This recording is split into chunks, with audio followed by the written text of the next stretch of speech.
বাংলাদেশের নাগরিক পশ্চিমবঙ্গে অনুপ্রবেশের পর একেবারে ভোল বদলে জাল নথির জোরে এসে হয়ে গিয়েছে ভারতীয়।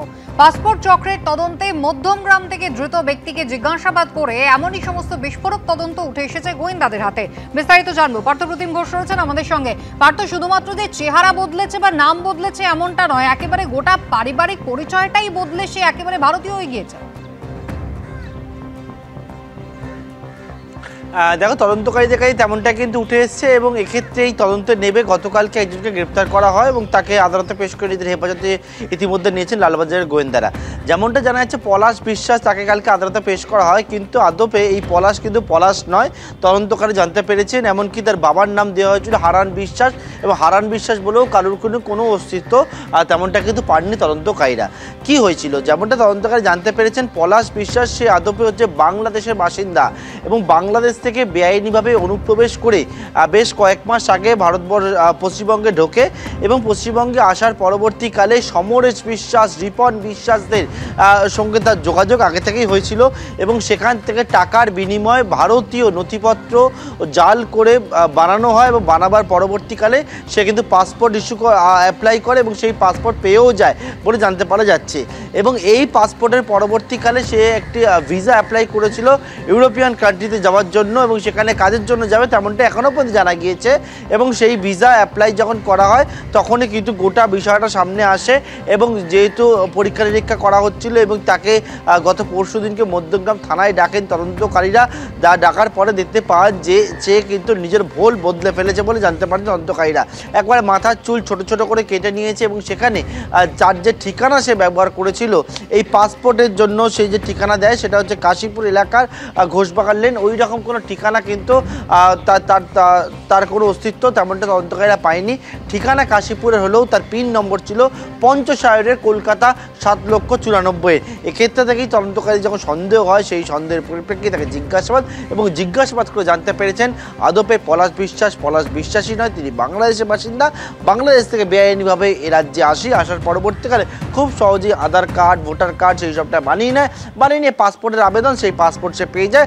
এরপরে ভিসা অ্যাপ্লাই করেছিল, তখনই কিন্তু পুলিশ তাকে গ্রেপ্তার করেছে এবং তাকে জিজ্ঞাসাবাদ করে জানার চেষ্টা করছেন যে এর পিছনে আরও কী রয়েছে সেই সমস্ত বিষয়টা। কুসুমিতা, ধন্যবাদ। সৈফ আলী খানের ওপর হামলার ঘটনায় মূল অভিযুক্ত ধৃত শরীফুল বাংলাদেশের একজন খুনি, এমনই মারাত্মক দাবি মুম্বাই পুলিশ সূত্রে। তাদের দাবি, ধৃতের বিরুদ্ধে বাংলাদেশে খুন ছিনতাইয়ের একাধিক মামলা রয়েছে। গ্রেফতারি এড়াতেই দেশ থেকে সে পালায়, চোরা পথে প্রবেশ করে ভারতে। তবে চুরির উদ্দেশ্যে অভিযুক্ত যুবক অভিনেতা দম্পতির বাড়িতে ঢুকেছিল বলে প্রাথমিক তদন্তে মুম্বাই পুলিশের অনুমান।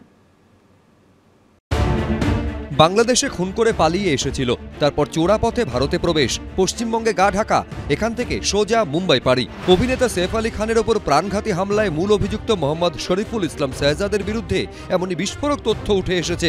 মুম্বাই পুলিশ সূত্রে খবর, ধৃতের বিরুদ্ধে ঢাকা ও নলছিটি থানায় খুন ছিনতাইয়ের একাধিক মামলা রয়েছে। 2017 সালে এক বাইক চালককে খুন করে গা ঢাকা দেন শরীফুল। পরিবার জানিয়েছে, গ্রেফতারি এড়াতে তিনি দেশ ছেড়ে পালান। ভারতে আসার কথা পরিবারের লোকজন জানতেন না। বাংলাদেশে থাকা আত্মীয় স্বজনদের দাবি, সৈফের ওপর হামলাকাণ্ডে টেলিভিশনে শরীফুলের ছবি দেখে তারা চিনতে পারেন।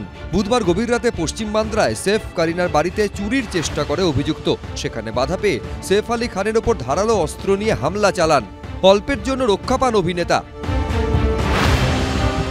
কিন্তু নিরাপত্তা এড়িয়ে কিভাবে সৈফের বাড়িতে ঢুকেছিলেন শরীফুল, পুলিশ সূত্রে দাবি। ধৃত জানিয়েছেন, আগে কখনো সৈফের বাড়িতে যাননি তিনি। কয়েকদিন ধরে ডিউটির পর এলাকায় ঘুরে বেড়ানোর সময় তিনি লক্ষ্য করেন সৈফের বাড়ির সামনে নিরাপত্তারক্ষী মাত্র 2 জন। তাছাড়া পাশের বিল্ডিং কিংবা এই বিল্ডিংয়ের পেছনের দরজা দিয়ে সহজেই ওপরে ওঠা সম্ভব। আর এই পরিকল্পনাটাকেই কাজে লাগায় অভিযুক্ত।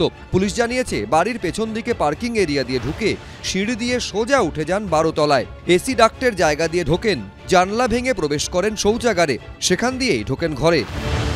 মুম্বাই পুলিশ সূত্রে দাবি, জেরার মুখে শরীফুল দাবি করেছে চুরির উদ্দেশ্যেই অভিনেতার ফ্ল্যাটে ঢোকেন তিনি, কিন্তু গৃহকর্মীরা তাকে দেখে ফেলায় সেই ছক বানচাল হয়। প্রাণ বাঁচাতেই সৈফের ওপরে হামলা চালান তিনি। যে পথে ঢুকেছিলেন সেই বাথরুমের জানলা দিয়েই পালিয়ে যান।